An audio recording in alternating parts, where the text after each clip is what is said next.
dia butuh pasangan dong, kita telepon. Wanita independen bisa berbuat apapun ya kan, dia tinggal pilih-pilih mana aja laki-laki yang dia mau ya kan, temenin dong, kondangan, datang. Artinya dia memang. Hai, selamat datang di podcast tentang perempuan, tempat kita ngobrol santai tapi bermakna tentang perempuan. Baik, laki-laki bisa saya beli, saya tidak perlu menikah gitu loh. Tapi ketika aku butuh, ya aku bisa saja berpacaran, bisa saja aku menghubungi laki-laki. Seperti itu. Nah iya. Nah ini nih menurut Miss Feby gimana nih? Tapi itu kata saya sih itu bukan feminisme yang bicara, itu orang punya trauma yang bicara. Trauma ya? Iya, misalnya ya pasti yang misalnya nggak mungkin nggak butuh laki-laki dong. Kita tuh minimal dia butuh laki-laki. Ya. Tapi dia bilang gini, ketika aku butuh ya aku tinggal telepon aja. Banyak mas sama gue orang gue independent woman kok, ya kan? Jadi aku telepon aja ya langsung datang. Iya. Aku nggak perlu menikah. Nggak perlu ada laki-laki yang 24 jam harus ada di samping aku. Kenapa? Daripada aku stres. Ya kan, daripada aku stres menikah dengan laki-laki yang belum tentu cocok sama aku, dengan karakter aku, dengan kebiasaanku, dengan kebebasan yang aku miliki. Ya mendingan aku berjuang jadi independent woman tapi tidak menikah gitu. Gitu. Kayak gimana? Nah, tapi kalau seandainya semua perempuan itu berpikir ke situ, ya kayaknya musnah juga ya dunia. Jangan sampai semua perempuan malah berpikir begitu ya. Karena maksudnya kalau menurutku ya nggak ke situ juga, kita takutnya melanggar fitrah juga. Karena fitrahnya misalnya nggak bisa dibohongin, kita pengen disayang, minimal kan ditemenin ya. Ya pasti, ya namanya dia punya uang, Miss Feby, dia tinggal telepon aja, si ini, si itu, siapa yang nggak mau, apalagi kalau misalnya perempuannya udah cantik, ya kan, punya duit banyak, mandiri, cerdas lagi ya kan. Ya tapi kan itu nanti yang ditelepon yang mau nemenin dia kan karena ada maunya juga. Iya itu udah pasti sih.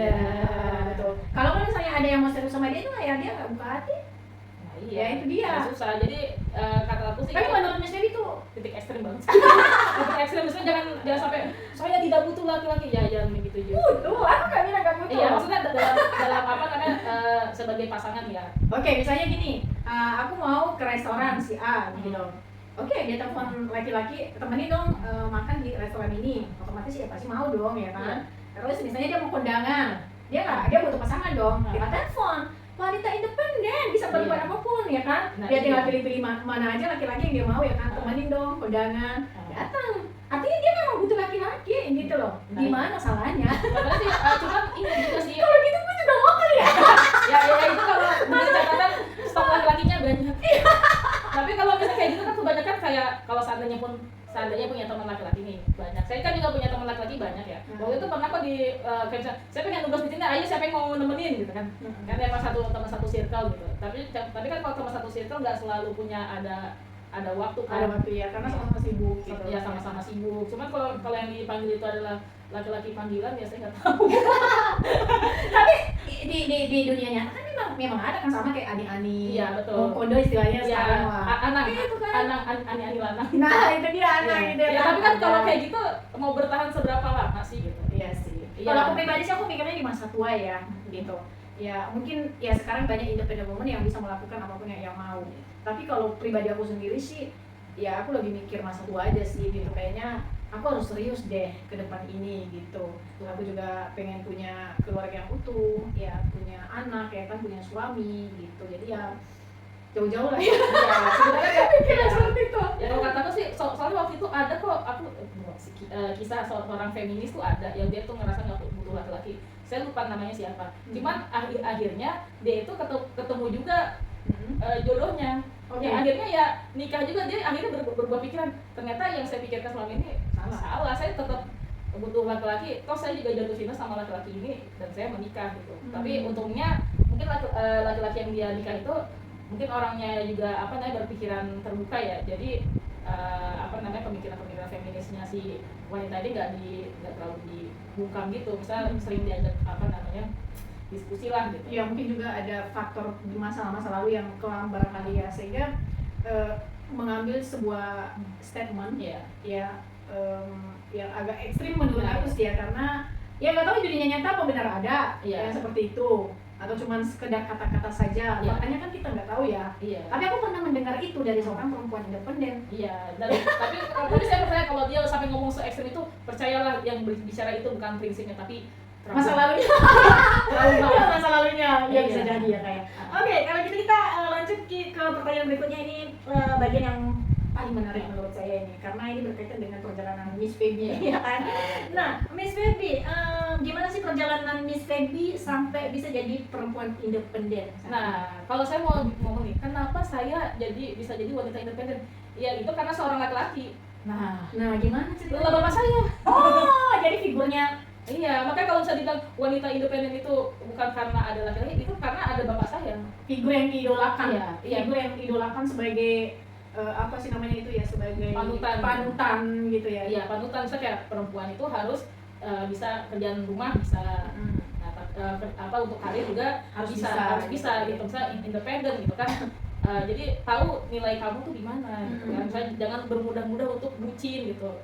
Kata bapak saya selalu bilang, kenapa perempuan itu gampang bucin? Karena nggak tahu harga dirinya di mana. Kalau dia ngerasa harga dirinya dia itu mahal, dia nggak bakal mudah bucin. Oke. Dan Miss Feby pernah bucin nggak sih? Ya, jujur aja. Saya tuh pernah bucin, tapi waktu itu kan, kadang-kadang kan saya orangnya suka merenung ya. Iya. Iya, bisa kayak merenung. Jadi bucinnya tuh nggak lama-lama. Orang yang suka merenung itu biasanya seorang filsuf. Ya, bapak saya kan suka ini dialog sama saya kan, masalah pemikiran atau apa gitu kan. Sampai saya tuh waktu S2 di sekolah kelas filsafat ilmu, bapak saya nambahin juga itu. Seperti itu kan. Jadi kita sering dialog. Nah, kata saya, perempuan itu dan kata saya kalau seandainya wanita independen itu terlahir dari karena didikan bapak, itu berarti transfer nilai-nilai yang baik. Berarti kalau ngomong tentang independensi di sini bukan trauma yang bicara, bukan. Iya, malah dari bapak saya sendiri, kita pilih laki-laki yang benar gitu kan. Daripada terjebak di laki-laki yang salah, mendingan jomblo lama nggak apa-apa. Yes, aku setuju itu sih. Iya, seperti itu. Misalnya yang penting kamu punya nilaimu sendiri, kamu bisa cari uangmu gitu kan. Nah, misalnya nanti kalau kamu jadi ibu, kamu bisa berperan gitu sebagai ibu, seperti apa sih gitu kan. Udah dikasih bekal nih di rumah, bagaimana benar-benar rumah, mengurus rumah, seperti itu kan. Jadi dibekali dalam banyak ilmu ya. Jadi nggak hanya diarahkan supaya menjadi independent woman, tapi juga Miss Feby juga dibimbing untuk melaksanakan tugas-tugasnya sebagai wanita ya, sebagai seorang perempuan gitu ya. Ya, kodratnya sebagai perempuan. Iya, ya kan? Betul. Kodratnya sebagai perempuan itu ngomong apa aja sih? Ya, sebenarnya kalau ngomongin kodrat ya. Iya. Kodrat perempuan itu sebenarnya menyusui sama melahirkan. Kodrat. Oke. Ya, I agree. Nah, ya kan, cuma kalau misalnya nyapu bersih-bersih itu kodratnya wanita. Aku tidak setuju. Itu sebenarnya judulnya adalah perempuan itu ngebantu si suaminya kan, karena suaminya kan di luar cari nafkah, ya kita bantu dalam hal beres-beres rumah lah. Manage rumah gitu. Oke, jadi kerjasama itu. Nanti kalau misalnya kalau weekend mau ngerjain bareng-bareng, ayo. Yes. Seperti itu. Seru. Nah itu sih kataku, kalau misalnya kita menganut misalnya prinsip independent woman, tapi bukan lahir karena trauma ya. Ya. Nah itu juga ini juga sebenarnya jadi apa sih, masukan juga buat laki-laki gitu. Perempuan yang independen yang sehat itu ya terlahir karena figur bapaknya ada. Nah, gini Miss Feby, karena ini ada agak sedikit ada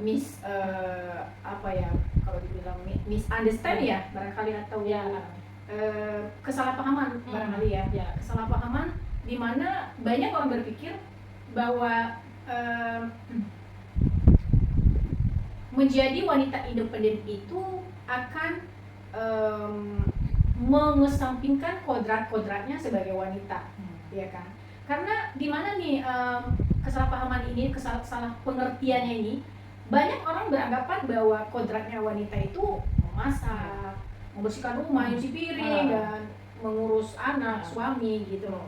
Nah, sehingga tidak sedikit orang yang juga tidak menerima deklarasi-deklarasi semacam kampanye-kampanye tentang independent woman seperti itu loh. Karena dianggap nanti dia akan menjadi wanita sombong, dia tidak akan melaksanakan tugasnya sebagai wanita, karena kodratnya di dapur. Kodratnya wanita itu nyuci piring, ngurus suami, ngurus anak, masak, membersihkan rumah, dan berbagai pekerjaan rumah lainnya gitu loh. Nah, ini perlu diluruskan gitu ke Amir, saya menonton nih gitu, Miss Feby gitu loh. Di mana sih batas-batasnya gitu loh. Kodrat wanita ini harus jelas apa sih sebenarnya gitu loh. Iya, tadi yang seperti tadi cuma sebenarnya kalau kodrat bawaan itu melahirkan dan menyusui. Nah, itu yang pasti. Nah, kalau misalnya untuk peran dalam rumah tangga, nah makanya Itu bukan kodrat. Bukan kodrat, makanya kembali lagi ke peran pendidikan keluarga.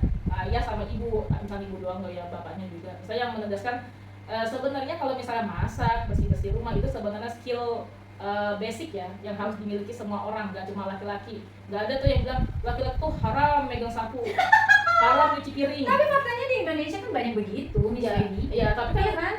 Sebenarnya itu adalah basic bertahan hidup ya. Ya coba kalau misalnya tanya sama laki-laki yang ke luar negeri atau ngekos, semuanya diurus sendiri kan, masak sendiri, nyuci sendiri. Nah itu kan ngurusin sendiri gitu kan. Nah kalau seandainya nanti seandainya laki-laki bilang saya haram untuk menyentuh segitu semua, kalau istrinya lagi kolaps gimana? Nah kan repot. Nah repot, jadi kan kalau istri sewaktu-waktu kolaps atau apa, nah bapak yang megang, ayo nak, ngajakin anaknya, ayo nak kita beres-beres. Saya tuh ingat kan kalau ibu saya sakit, bapak saya turun ke dapur. Nah berarti itu sama ya, Miss Feby, bahwa ketika wanita pun sudah menjadi independen ya, jangan mengabaikan pekerjaan-pekerjaan dan tanggung jawabnya juga, ya kan, kerjasama tetap ada gitu. Dan si laki-laki juga jangan beranggapan bahwa kodratnya wanita adalah mengurus rumah, mengurus anak, memasak dan sebagainya, sehingga tidak perlu menjadi independent woman gitu. Jadi harus jelas nih pengertiannya independent woman dan kodratnya wanita ini apa, supaya tidak ada kesalahpahaman. Dan tadi sudah disampaikan dengan jelas oleh Miss Feby ya. Nah kalau aku mau nambahin nih, sebenarnya dalam berkeluarga pun juga perempuan masih independen, dalam artian gini ya, kalau misalnya independen itu jangan dikit-dikit, pak ini rusak pak, ini gimana pak ini gimana, anak sakit pak, pulang dari kantor pak. Kalau dikit-dikit bapaknya turun terus nggak kerja dong ibu. Iya, betul. Ya kalau waktu itu kan ibu saya selalu bilang, kalau kayak gitu sesuatu yang bisa dihandle sendiri, handle dulu. Misalnya kayak pertolongan pertama anak sakit, di apa dulu, harus apa dulu. Nah baru kalau seandainya nanti tambah parah, panggil misalnya bapaknya gitu, kita harus bawa barang-barang ke rumah sakit gitu kan. Kalau misalnya engsel pintu patah, jangan pak ini gimana pak, nggak bisa dikunci. Ya kita juga mesti independen, mesti tahu ini harusnya benerinnya gimana sih gitu kan. Ya gitu, misalnya karena kan kita ngebantuin ya, misalnya tugas-tugas yang bisa dibantu di rumah ya kita lakukan gitu. Nah juga kita tuh kenapa masih independen juga, kalau sewaktu-waktu naudzubillah juga si suaminya kolaps. Nah karena kalau kita independen kan kita nggak tumbang.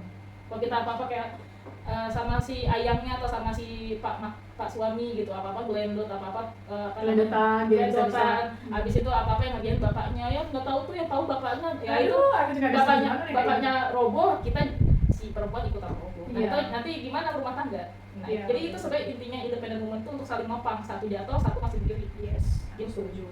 Tapi kalau konteksnya dia belum nikah, akan agak susah memang mendapatkan wanita independen ya.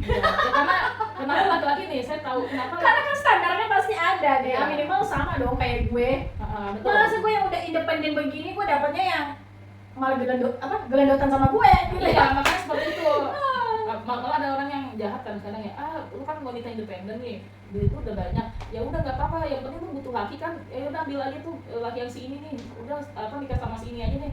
Ya jangan kayak gitu juga, itu kan nggak sekufu ya kan, kita tuh harus setara dalam pemikiran. Kalau kamu ya setara dalam pemikiran gimana?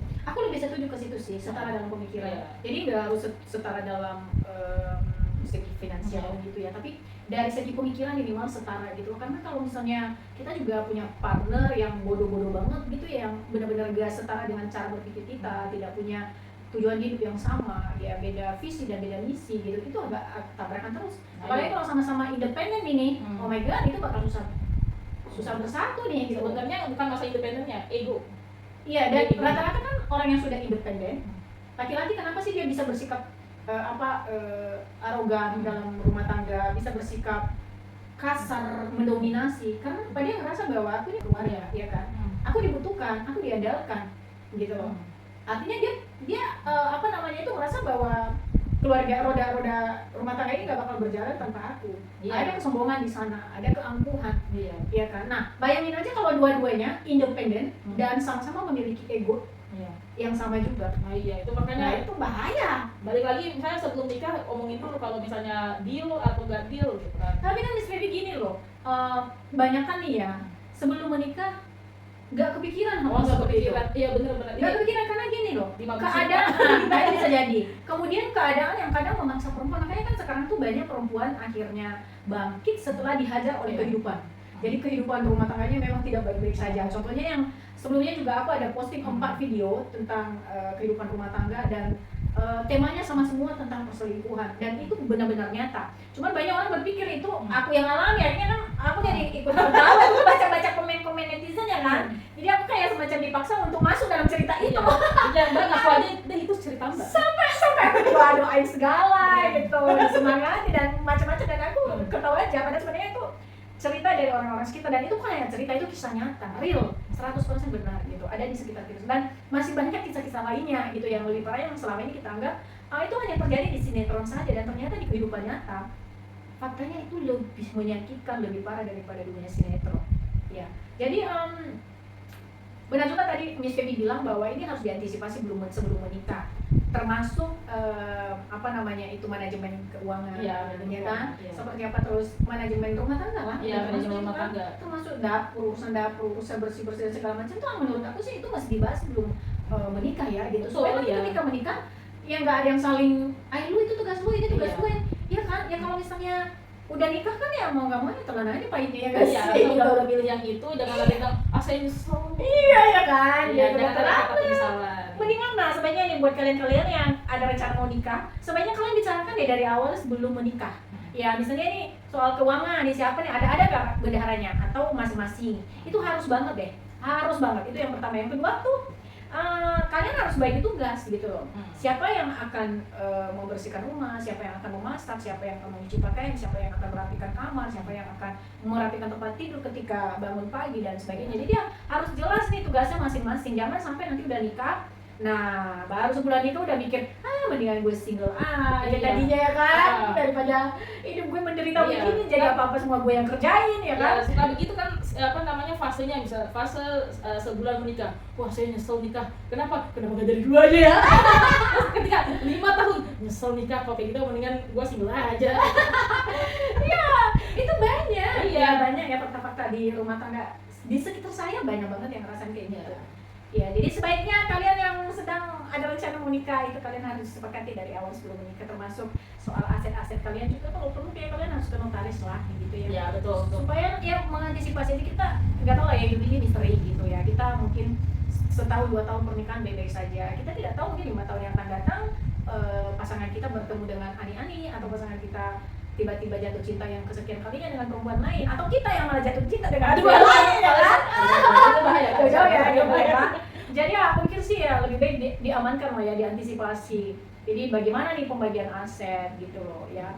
Ya bagaimana, Miss Feby setuju gak sih? Ya setuju banget itu. Makanya kalau aku kan pernah baca tuh misalnya yang buku Life as Divorcee, aku lupa penulisnya siapa. Aku tuh waktu COVID itu baca itu karena aku ngerasa kalau untuk pernikahan itu ya kita belajar dari pernikahan jangan dari orang yang lagi honeymoon, tapi dari yang udah cerai. Ya. Nah, karena orang yang cerai itu kan udah ngelewatin. My god. Ya, jadi penyesalan apa sih gitu? Oh saya nyesel kenapa saya nggak diskusi dulu soal semuanya, soal rumah tangga sebelum saya nikah. Kenapa kita dibabuk cinta dulu gitu kan, kayak bermesra-mesraan. Kita nggak pikir sampai situ. Oh yang penting aku mau sama kamu, hidup sama kamu, ayo kita nikah. Nah, nggak tahu kejadiannya seperti apa gitu kan. Malah jadi trauma gitu kan, malah ninggalin trauma, malah jadi kayak ya kalau traumanya si untuk pasangan itu doang sih masih mending, kalau bisa meninggalkan trauma untuk anak-anaknya juga gitu. Dan nanti itu juga anak-anak juga ngerasa wah saya jadi harus jadi independent woman karena saya trauma. Iya betul. Iya. Tapi kebanyakan faktanya kan begitu. Ya. Akhirnya banyak perempuan yang menjadi independen karena keadaan dalam keluarga yang tidak baik-baik saja. Nah gitu. Nah itu juga sebenarnya bukan hanya di yang berperan itu bukan cuma hanya si istri suami, tapi juga keluarga, dan yang paling penting adalah negara gitu. Gimana sih udah banyak nemuin fenomena kayak gini gitu. Komnas HAM. Nah Komnas HAM gitu, gimana caranya menangani semuanya laki-laki yang nggak bertanggung jawab gitu kan, laki-laki yang nggak bertanggung jawab, ya KDRT yang nggak menafkahi, itu gimana misalnya. Gimana sih Komnas HAM gitu kan, kadang-kadang peran mereka gitu, kadang-kadang perempuan ya cuma minta tolong sama LBH juga struggling tuh gitu kan untuk ke Komnas, ya Komnasnya ya lagi kehilangan taring juga. Karena kan hukum di Indonesia masih belum terlalu jelas ya gitu. Iya, polisi juga tahu sendiri one hero. Ya kan? Tapi nggak semua ya itu oknum ya. Iya, oknum, tapi oknumnya kok 90%. Oke. Oke, Miss Baby ini yang terakhir nih Miss Baby ya. Kalau dilihat dari culture-nya kita orang Indonesia ini kan agak beda dengan culture-nya Europe, Amerika gitu ya. Dimana masih banyak orang tua yang beranggapan bahwa perempuan tidak perlu menjadi independen. Karena apa? Karena dia bakal menikah kok, bakal punya suami. Jadi yang berperan penting dan berperan utama adalah laki-laki, sehingga tidak dapat kita pungkiri bahwa di Indonesia masih banyak perempuan yang merasa terdiskriminasi dari segi pendidikan gitu ya, dari segi apa lagi ya, hak-hak kebebasan dan mungkin masih banyak hal-hal lain gitu. Jadi bagaimana pandangan Miss Baby tentang hal ini, karena ini dua hal yang kontradiksi ya. Di sisi lain kita harus menjadi wanita independen ya. Di sisi berikutnya wanita juga dituntut untuk tunduk sama laki-laki ya, tunduk sama laki-laki dalam tanda kutip ya gitu. Ya mungkin Miss Baby bisa kasih opini gitu ya. Contohnya gini nih, contohnya apa? Contoh nih, aduh buat apa sih kamu kuliah? Ya kan, buat apa kamu kuliah?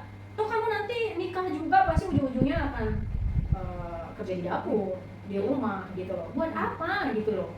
Nah, itu bagaimana pandangan Miss Baby? Nah, kalau misalnya kan di satu rumah tangga ya, kadang-kadang yang dihadapin sama di rumah tangga itu kan nggak cuma kayak permasalahan teknik benangnya dapur dan sumur dan segala macam ya. Kadang-kadang misalnya kenapa kita harus berpendidikan? Karena misalnya ketika kita berumah tangga kan kita punya aset. Ketika kita berumah tangga kan kita punya bisnis. Nah kalau misalnya nggak pakai pendidikan itu mau anak mau dididik dengan cara apa? Ya mau dihadapi dengan apa? Misalnya kita nggak terdidik nih perempuan, ngedidik ntar muncul ibu-ibu yang bilang anakku hebat loh, umur 3 tahun udah nemen nutrisari. Nggak tahu gimana caranya memberikan asupan bergizi untuk anaknya. Terus karena kurangnya pendidikan.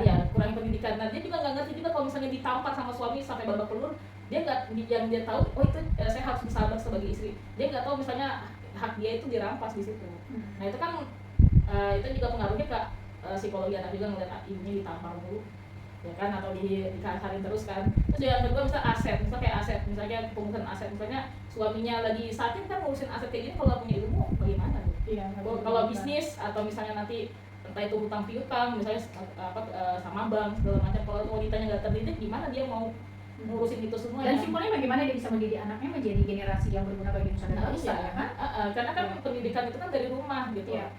Sekolah itu cuma mendampingi aja, sekolah itu cuma partner doang. Nanti kalau misalnya nggak terdidik, nanti gimana kalau misalnya anaknya disayang aja gitu, nggak tahu cara mendidik anak yang bagus gimana gitu, nggak tahu parenting karena nggak ada ilmunya, itu kan jadi ya kacau balau juga, nanti melahirkan juga generasi yang kurang terdidik lagi, yang lebih hancur lagi. Itu. Jadi ya artinya bahwa perempuan masa kini harus berpendidikan, harus diberikan kesempatan untuk sekolah, ya, kemudian harus diberikan juga hak-hak yang sama dengan laki-laki gitu loh, dan itu dimulai dari rumah. Dimulai dari rumah. Kalau kita ingin memutus memutus rantai diskriminasi, bentuk-bentuk diskriminasi gender itu, ya harus dimulai dari rumah, ya supaya tidak ada di generasi berikutnya. Minimal jangan bilang ya udahlah itu nyapu tugas kamu kok perempuan. Semuanya mau laki-laki mau perempuan harus berperan, bersihin rumah bareng-bareng gitu. Kalau misalnya mau masak, mau hari besar, laki-laki perempuan ngupas bawang gitu, ngiris-ngiris daun bawang, semuanya dikerjakan bersama-sama. Jadi nggak ada ini pekerjaan laki-laki, nih pekerjaan perempuan. Nggak ada gitu ya. Ya mungkin zaman dulu hal itu berlaku ya, tapi kita ada di generasi apa kita sekarang, Kak? Ya sekarang udah abad 21, masih kayak gitu juga. Iya kan, gitu. Jadi kita putuslah rantai bentuk-bentuk diskriminasi itu dari keluarga kita, melalui anak-anak, cara didik, pola asuh anak kita seperti apa supaya tidak ada di generasi berikutnya. Baik Miss Baby, terima kasih banyak udah memberikan penjelasan opini tentang independent woman, dan saya akan menyimpulkan apa yang menjadi pembicaraan kita pada kesempatan ini, yaitu perempuan independen tidak harus sempurna. Ya, jadi perempuan itu harus sempurna. kita menjadi independent woman jangan merasa terbeban gitu loh. Ya jangan sampai saya independent woman berarti aku harus bisa semua gitu loh. Akhirnya kan jadi beban, akhirnya jadi tekanan gitu loh. Dan goalsnya kita itu nggak bakal tercapai gitu loh. Kita fokus pada kesempurnaan tadi gitu loh. Aku harus sempurna, aku harus bisa semua. Tidak ada manusia yang sempurna di dunia ini guys. Ya, jadi buat kalian yang saat ini juga menjadi wanita independen, jangan sombong, tetap rendah hati dan tetap saling menghormati. Ya walaupun mungkin penghasilan kalian lebih banyak daripada pasangan kalian, tetap menaruh rasa hormat juga kepada pasangan, karena saat ini banyak independent woman yang sudah tidak menghargai pasangan lagi karena merasa diri lebih mapan, lebih bisa, lebih kuat secara finansial gitu ya. Dan kita harus tetap berani bertumbuh ya, tetap bertumbuh, tetap berkembang, tetap belajar ya, dan berdiri di atas kaki sendiri. Ya, demikian untuk pembahasan malam hari ini. Sampai jumpa di pertemuan kita berikutnya, di podcast berikutnya. Dan jangan lupa follow podcast Bicara Perempuan buat episode selanjutnya. Salam dari kami, saya Rose dan saya Feby. Bye-bye. Bye.